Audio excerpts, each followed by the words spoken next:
Sir, ನಮ್ಮ ದಾಸನಪುರ ಹೋಬಳಿ ಉಸ್ಕೂರು ಗ್ರಾಮ survey number 168 58 59 61 ಈ ಜಾಗದಲ್ಲಿರೋಂಥ ಸುಮಾರು 22 ಎಕರೆ ಅಷ್ಟು ಜಮೀನನ್ನು ಕೆಲವು ಭೂಗಳರು ಡೂಪ್ಲಿಕೇಟ್ ಡಾಕ್ಯುಮೆಂಟ್ಗಳು ಸೃಷ್ಟಿ ಮಾಡಿಕೊಂಡು ಜನಗಳ ಹೆಸರಿಗೇನೆ ಸೇಲ್ ಪರ್ಮಿಷನ್ಗಳು ಮಾಡಿಸ್ಕೊಂಡು ಅವ್ರಿಗೆ ದುಡ್ಡೇ ಕೊಡ್ದಿರಾ ಅಕ್ರಮವಾಗಿ ಆ ಜಮೀನುಗಳನ್ನ ಅವ್ರ ಹೆಸ್ರಿಗೆ ಮಾಡ್ಕೊಂಡಿರೋಂಥದ್ದು. ಇದಕ್ಕೆ ಸಂಬಂಧಪಟ್ಟಂಗೆ ಇಷ್ಟು ವರ್ಷಗಳು ಇವರು PTCL ಕೇಸ್ ಹಾಕಿದ್ದಾರೆ.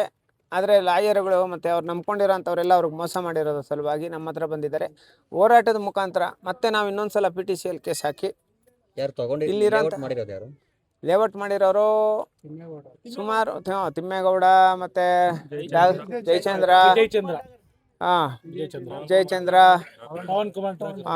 ಪವನ್ ಕುಮಾರ್ ಡಾಗ್ರಾ ಇವರೆಲ್ಲ ಸೇರಿ ಮಾಡಿದ್ದಾರೆ. ಈಗ ಒಂದಷ್ಟು ಜನ ಮಾಡೋಕ್ಕೆ ಬರ್ತಾ ಇದ್ದಾರೆ. ಈ ಜಾಗದಲ್ಲಿ ನಿವೇಶನಗಳು ತಗೊಂಡಿರೋರು, ಸೈಟ್ಗಳು ತಗೊಂಡಿರೋರು ಇವತ್ತಲ್ಲ ನಾಳೆ ಅವ್ರಿಗೆ ಮೋಸ ಅಂದರೆ ಅವ್ರಿಗೆ ವಂಚನೆ ಆಗೇ ಆಗುತ್ತೆ ಸರ್. ಯಾಕೆಂದರೆ ಈ ಜಾಗ ಉಸ್ಕೂರು ಗ್ರಾಮದ ಮೂಲ ಎಲ್ಲ ಸಮುದಾಯದ ಒಂದಷ್ಟು ಜನ ಬಡವರದು ಮತ್ತು ದಲಿತ ಸಮುದಾಯದ 22 ಎಕರೆ ಜಮೀನು ದಲಿತ ಸಮುದಾಯದ ಬಡವರದು.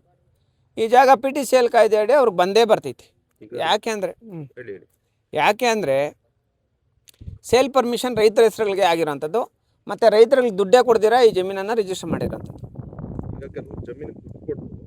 ಕೆಲವು ಲೇಔಟ್ ಮಾಡಿಕೊಂಡು ಕನ್ವರ್ಷನ್ ಮಾಡಿಕೊಂಡು ಲೇಔಟ್ ಮಾಡ್ಕೊಂಡಿದ್ದಾರೆ ಅಂತ ಹೇಳಿ ಸ್ಕೆಚ್ ಪೋಡಿ ಆಗದಿರೋ ಕನ್ವರ್ಷನ್ ಮಾಡಿದ್ದಾರೆ ಅಣ್ಣ. ಕನ್ವರ್ಷನ್ನೇ ಡೂಪ್ಲಿಕೇಟ್ ಕನ್ವರ್ಷನ್. ಎಷ್ಟು ಜನ ರೈತರು ಕನ್ವರ್ಷನ್ನೇ ಡೂಪ್ಲಿಕೇಟ್ ಅಲ್ಲ. ಎಷ್ಟು ಜನ ರೈತರು ಇದೆ ಜಮೀನಲ್ಲಿ ಸರ್? 22 ಎಕರೆ ಜಮೀನು. ಸುಮಾರು 18 ಜನ ರೈತರಿಗೆ ಪ್ರೆಸೆಂಟ್ ಕೇಸ್ ಹಾಕಿದ್ದಾರೆ ಸರ್. ಪ್ರೆಸೆಂಟ್ ಕೇಸ್ ನಡೀತಾ ಇದೆ. ನಾವು ಹೊಸ ಶೂಟ್ ಹಾಕ್ತೀವಿ ಸರ್ AC ಕೋರ್ಟಲ್ಲಿ. ಮುಂದೆ ತಮ್ಮ ಹೋರಾಟ ಹೇಗಿರುತ್ತೆ? ಅದು 100% ಇಲ್ಲಿ ಕೂತ್ಕೊಂಡು ಆ ಜಮೀನು ಅವ್ರಿಗೆ ಸಿಗೋ ತನಕ ಮಾಡ್ತೀವಿ ಸರ್. ಯಾವುದೇ ಕಾರಣಕ್ಕೂ 1 ಗುಂಟೆ ಭೂಗಳ್ರಿಗೆ ಸಿಗೋದಕ್ಕೆ ಬಿಡಲ್ಲ. Thank you. ನೋಡಿದಲ್ಲ, ಅದು 1978ರಲ್ಲಿ PTCL ಆ್ಯಕ್ಟಲ್ಲಿ ಅಂಡರಲ್ಲಿ ಅವರು ಗೌರ್ಮೆಂಟ್ ಕಡೆಯಿಂದ SC ST ಕ್ಯಾಟ್ ಅಭಿವೃದ್ಧಿಗೋಸ್ಕರ ಕೊಟ್ಟಿರೋ ಜಮೀನುಗಳಾಗಿರ್ತಾರೆ ಸರ್. ಆಗಿನ ಕಾಲದಲ್ಲಿ ತಾತ ಮುತ್ತಾತನ ಕಾಲದಲ್ಲಿ ಅವ್ರಿಗೆ ನಾಲೆಜ್ ಇಲ್ದಂಗೆ ಅವರು ಬಡತನ ಕಾರಣದಿಂದ ಜಮೀನುಗಳನ್ನೆಲ್ಲ ಮಾರ್ಕೊಂಬಿಟ್ಟಿರ್ತಾರೆ. ಬಟ್ ಇವ್ರಿಗೆ ಈಗಿನ ಜನ್ರೇಷನ್ ಅವ್ರಿಗೆ ಗೊತ್ತಿಲ್ಲ ಏನಕ್ಕೆ ಮಾರ್ಕೊಂಡ್ರು, ಎಷ್ಟು ದುಡ್ಡು ಇಸ್ಕೊಂಡಿದ್ದಾರೆ, ಏನು ಕತೆ ಅಂತ ಅವ್ರಿಗೇನು ಗೊತ್ತಿಲ್ಲ. ಸೊ ಇವಾಗ ನಾವು ಈಗಿನ ಜನ್ರೇಷನ್ ಏನು ಕೇಳ್ತಿದ್ದೀವಿ, as per act PTCL act ಹಂಗಂದ್ರೆ ಏನಂದರೆ ಟ್ರಾನ್ಸ್ಫರ್ ಆಫ್ ಸರ್ಟನ್ ಪ್ರಾಹಿಬಿಷನ್ ಮಾಡ್ತಾರೆ ಸರ್ ಗೌರ್ಮೆಂಟ್ ಕಡೆಯಿಂದ. ಅದು ಯಾವಾಗ PTCL ಆ್ಯಕ್ಟ್ ಅಮೆಂಡ್ ಆಗಿದೆ 1978ಅಲ್ಲಿ ಆಗಿದೆ. ಅದು ಗೌರ್ಮೆಂಟ್ ಕಡೆಯಿಂದ ಆಗಿರೋದ್ರಿಂದ ನಾವು ಅದನ್ನು ಅಪ್ಲೈ ಮಾಡ್ಕೊತಾ ಇದ್ದೀವಿ ಅಷ್ಟೇ ಸರ್. ಸೊ ಇವಾಗ ನಮಗೆ ಯಾರ ಜೊತೆ ಯಾರ ಮೇಲೂ ನಾವು ದ್ವೇಷ ಮಾಡ್ತಾ ಇಲ್ಲ, ಧಿಕ್ಕಾರ ಕೊಡ್ತಿಲ್ಲ. ನಾವು ಶಾಂತಿಯುತವಾಗಿ ನಾವು ಹೋರಾಟ ಮಾಡ್ತಾ ಇದ್ದೀವಿ. ನಮ್ಮ ಜಮೀನ ನಮ್ಗೆ ವಾಪಸ್ ಕೊಡಬೇಕು, ಅದು ನಮ್ಮ ಹಕ್ಕು, ನಾವು ಕೇಳ್ತಾ ಇದ್ದೀವಿ ಅಷ್ಟೇ ಸರ್. ಸರ್ ಸರ್ ಅವರು ದುಡ್ಡು ನಮಗೆ ಕೊಟ್ಟಿದ್ದಾರೆ ಸರ್. ಅದು ಜಮೀನೆಲ್ಲ PTCL ಆ್ಯಕ್ಟಲ್ಲಿ ಇದೆ ಅಂದಮೇಲೆ ಅವರು ವೆರಿಫೈ ಮಾಡ್ಬಿಟ್ಟು ತೊಗೊಬೇಕಿತ್ತು ಸರ್. ಆಗಿನ ಜನ್ರೇಷನ್ಗೆ ಅವ್ರಿಗೆ ಏನು ಆ್ಯಕ್ಟ್ ಇದೆ, ಏನು ಪ್ರಾವಿಷನ್ ಇದೆ ಅಂತ ಅವ್ರಿಗೆ ಗೊತ್ತಿಲ್ಲ. ಬಟ್ ಇವಾಗ ಆ ಆ್ಯಕ್ಟಲ್ಲಿ ಗೌರ್ಮೆಂಟ್ ಕಡೆಯಿಂದ ಸ್ಯಾಂಕ್ಷನ್ ಆದಾಗ ಮೆನ್ಷನ್ ಆಗಿದೆ. ಬಟ್ ಇವಾಗ ನಾವು ಕೇಳ್ತಿದ್ದೀವಿ PTC ಆ್ಯಕ್ಟಲ್ಲಿ ಅವರು ಹೆಂಗೆ ಪರ್ಚೇಸ್ ಮಾಡಿದ್ರು, ಪರ್ಚೇಸ್ ಮಾಡೋ ರೈಟ್ಸ್ ಇರಲಿಲ್ಲ ಮತ್ತು ಸೇಲ್ ಮಾಡೋ ರೈಟ್ಸ್ ಇರಲಿಲ್ಲ. ನಾಲೆಜ್ ಇಲ್ದಂಗೆ ಅವರು ವಿತೌಟ್ ನಾಲೆಜು ಅವರು ಅದನ್ನ ಸೇಲ್ ಮಾಡಿದ್ದಾರೆ. ಬಟ್ ಅವ್ರು ಹೆಂಗ್ ಪರ್ಚೇಸ್ ಮಾಡಿದ್ರು ಸರ್? ಈಗ ರಿಜಿಸ್ಟ್ರೇಷನ್ ಆಗಿರೋದು ಎಷ್ಟು, ಇದು GP ಆಗಿರೋದು ಎಷ್ಟು? ಇವಾಗ ಅಲ್ಲಿ ಲೇಔಟ್ ಇದೆಯಲ್ಲ, ಲೇಔಟ್ ಅಲ್ಲಿ ಇರೋ ಜಮೀನಲ್ಲಿ ಎಷ್ಟಾನ ಎಕರೆ ರಿಜಿಸ್ಟ್ರೇಷನ್ ಆಗಿದೆ? 1 ಎಕರೆ ಗ್ರಾಂಟ್ ಆಗಿದೆ ಸರ್. 1 ಎಕರೆ ಅಷ್ಟೇ ಸರ್. ನೋಡಿ ಸರ್, ಇದೇ ನಮ್ಮ ಜಮೀನುಗಳ ಪಾಣಿ. ಇದೆಲ್ಲ ನಮ್ಮ ಹೆಸರಲ್ಲೇ ಇರೋದು. ಎಲ್ಲ ಬೋಗಸ್ ಮಾಡಿ ಇವೆಲ್ಲ ನಮಗೆ ಮೋಸ ಮಾಡಿ ಅನ್ಯಾಯ ಮಾಡಿ ನಮ್ಮ ತಾತಿರಿಗೆಲ್ಲ ಮೋಸ ಮಾಡಿದ್ದಾರೆ ಸರ್ ಅವರು. ಹಿಂಗ್ ಯಾರು ಈ ಜಮೀನು ತಗೊಂಡಿದ್ದಾರೆ ಅವರು ಲೇಔಟ್ ಮಾಡಿರೋರು ಬಂದು ವಿಜಯೇಂದ್ರ ಮತ್ತೆ ಪವನ್ ಠಾಗೂರ್ ಮತ್ತೆ ಸುಲೋಚನಾ ಬಾಯಿ. ನೋಡಿ ಇಷ್ಟು ಜನ ಸೇರ್ಕೊಂಡು ಈ ಥರ ಎಲ್ಲ ಮಾಡಿ ಎಲ್ಲ ಫ್ರಾಡ್ ಕೆಲಸ ಮಾಡಿ ಜನಗಳಿಗೆ ಯಾರು ಏನು ಮಾಡಿದಿಲ್ಲ ನಮ್ಗೆ ಗೊತ್ತೇ ಇಲ್ಲ ಸರ್. ನಾವು ಹುಟ್ಟಾಗಿಂದ ಆ ಜಮೀನು ಹಂಗೆ ಇದೆ. ಯಾರು ತಗೊಂಡಿರೋರು ಬಂದಿಲ್ಲ. ಮತ್ತೆ ಕಾಂಪೌಂಡ್ ಮಾತ್ರ ಹಾಕೊಂಡಿದ್ದಾರೆ ಸರ್ ಅವರು. ಎಲ್ಲ ಕಲ್ಕುಚ್ಕೊಂಡಿದ್ದಾರೆ. ಹಂಗಿಲ್ದರೆ ಇದ್ದಿದ್ರೆ ಆ ಸೈಟು ಇಷ್ಟು ವರ್ಷ ಆದ್ರೂ ಹಂಗೆ ಇರ್ತಿರ್ಲಿಲ್ಲ. ಲೇಔಟ್ ಮಾಡ್ಬೇಕಾದ್ರೆ ನಾವಿನ್ನು ಸಣ್ಣವ್ರು ಸರ್.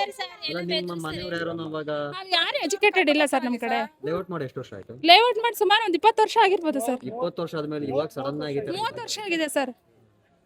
30 ವರ್ಷದಿಂದ ಯಾರು ನಮ್ಮ ತಾತಿರೆಲ್ಲ ಅನ್ಎಜುಕೇಟೆಡ್. ಹಂಗಾಗಿ ಇವರೆಲ್ಲ ಹಿಂಗೆಲ್ಲ ಮೋಸ ಮಾಡಿದ್ದಾರೆ. ಈಗ ನಮ್ಮ ಜನ ಎಲ್ಲ ಸೇರ್ಕೊಂಡು ಈ ಥರ ಹೋರಾಟ ಮಾಡಿ ನಮ್ಮ ಜಮೀನು ನಮ್ಗೆ ಇದು ಇಸ್ಕೋಬೇಕು ಅಂತ ಹೇಳ್ಬಿಟ್ಟು ನಾವು ಈ ಥರ ಹೋರಾಟ ಮಾಡ್ತಿದ್ದೀವಿ ಸರ್. ಸಂಧ್ಯಾ ಸರ್ಕಲ್ ಟೋಟಲ್ 22 ಎಕರೆ ಇದೆ ಸರ್. 22 ಎಕರೆ 15 ಜನದ 15ರಿಂದ 18 ಜನ ರೈತರದ್ದು ಅಂತ ಹೇಳ್ತಾರೆ. ಹೌದು ಸರ್. ಈಗ ಉಳುಮೆ ಮಾಡ್ತಿದ್ದವ್ರು ಎಷ್ಟು ಜನ, ಸುಮ್ಮನೆ ಬಿಟ್ಟಿದ್ದವ್ರು ಎಷ್ಟು ಜನ, ಈಗ ಮಾರ್ಕೊಂಡಿರೋರು ಎಷ್ಟು ಜನ?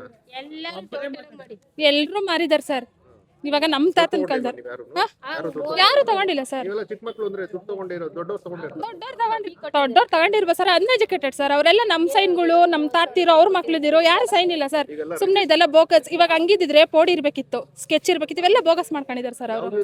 ಅವರು ಬೆಲೆ ಹಾಕೋಕ್ಕಾಗತ್ತಾ? ಮಾಡ್ತಾರೆ ಅಂತ ಖಂಡಿತ ಮಾಡಿದ್ದಾರೆ ಸರ್. ಇವಾಗ ಖಂಡಿತ ಮಾಡಿದ್ದಾರೆ. ಹಂಗಿಲ್ಲ ಅಂದಿದ್ರೆ ಇಷ್ಟು ವರ್ಷ ಆ ಲೇಔಟ್ ಮಾಡಿ ಖಂಡಿತ ಯಾರು ಹಂಗೆ ಬಿಡ್ತಾ ಇರ್ಲಿಲ್ಲ.